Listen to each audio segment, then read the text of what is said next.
नमस्कार, आप देख रहे हैं इंडिया डायरेक्ट न्यूज और मैं हूं आपके साथ मानवी ठाकुर। अलवर चंद्र मोहन गुप्ता। भाजपा सरकार शिक्षा, रोजगार और महंगाई के मोर्चे पर पूरी तरह विफल। सरकार अब तबेला बन चुकी है। टीकाराम जूली। अलवर राजस्थान विधानसभा में नेता प्रतिपक्ष टीकाराम जूली ने शनिवार को अलवर के सर्किट हाउस में आयोजित प्रेस वार्ता में केंद्र और राज्य की भाजपा सरकार पर तीखा हमला बोला। उन्होंने शिक्षा व्यवस्था, पेपर लीक, बेरोजगारी, महंगाई, नगर निकायों की कार्यप्रणाली और कानून व्यवस्था सहित कई मुद्दों को उठाते हुए कहा कि भाजपा सरकार जनता की समस्याओं से पूरी तरह कट चुकी है। जूली ने भाजपा को तबेला बताते हुए कहा कि पार्टी में अनुशासन और जवाबदेही समाप्त हो चुकी है तथा सरकार केवल प्रचार तक सीमित रह गई है। टीकाराम जूली ने कहा कि देश की परीक्षा प्रणाली लगातार अविश्वसनीय होती जा रही है। उन्होंने आरोप लगाया है कि नीट 2026 सहित कई बड़ी परीक्षाओं में पेपर लीक की घटनाओं ने लाखों छात्रों के भविष्य को संकट में डाल दिया है। उन्होंने कहा कि पेपर लीक अब संगठित कारोबार का रूप ले चुका है और इसके कारण मेहनत करने वाले विद्यार्थियों का विश्वास टूट चुका है।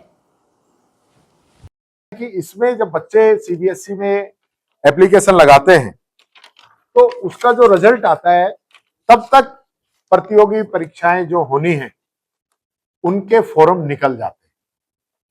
तो जो न्याय में देरी होने की वजह से बच्चों का भविष्य बर्बाद होता है, उनकी एक साल खराब होती है। ये बात मैं कहना चाहूंगा। एनटीए का जहां तक सवाल है, एनटीए ऐसी संस्था बन गई जो सिर्फ सरकार को जवाबदेही है, छात्रों को कोई जवाबदेही नहीं। एनटीए के अंदर जिन लोगों की नियुक्ति हुई वो लोग ही पेपर लीक के अंदर शामिल पाए गए। उन पे आज तक ये नहीं किया गया कि किसके कहने से उनकी नियुक्ति हुई थी, क्योंकि पेपर जो लीक हुआ या तो बनाते टाइम जो लोग पेपर बना रहे हैं या जहां छप रहा है। अभी लाने ले जाने में तो सेना का इस्तेमाल कर रहे हैं ताकि कोई बात आए तो सेना के नाम पे ठीकरा फोड़ दें। ये जो इनकी मंशा है, ये इस चीज को लेके है। दूसरा, टेलीग्राम पे रोक लगा रहे हैं। आप उससे कितने बच्चे तैयारी करते हैं, पढ़ते हैं, उन बच्चों पे आप अचानक इसका नुकसान करते हैं।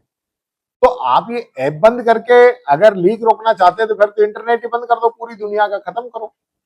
जब आप सक्षम नहीं है, आप पूरा जो पेपर करा नहीं पा रहे हैं, तो फिर छोड़ दीजिए ना और सीबीआई को जांच दिए।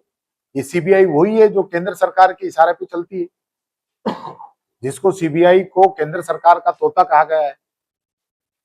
अभी आप देखेंगे धीरे धीरे धीरे सीबीआई इस मामले को ठंडा कर देगी और बीजेपी से जुड़े हुए लोग हैं उनको बचा दिया जाएगा, इसलिए सीबीआई को जांचती है। हमने डिमांड रखी थी कि इसके अंदर जो रिटायर्ड जज हैं, सुप्रीम कोर्ट की निगरानी में इसकी पूरी जांच हो, इसकी कमेटी बने, एसआईटी गठित हो, लेकिन उस पर सरकार ने कोई ध्यान नहीं दिया। ये बात मैं कहना चाहूंगा। दूसरा, ये पैटर्न सेम आ रहा है, चाहे वो नीट का हो, चाहे नेट का हो, चाहे एसएससी का हो। सभी जो पेपर लीक हुए हैं इनमें पैटर्न सेम है। तब भी ये गवर्नमेंट उन लोगों तक क्यों नहीं पहुंच पाती, ये मेरा सवाल है।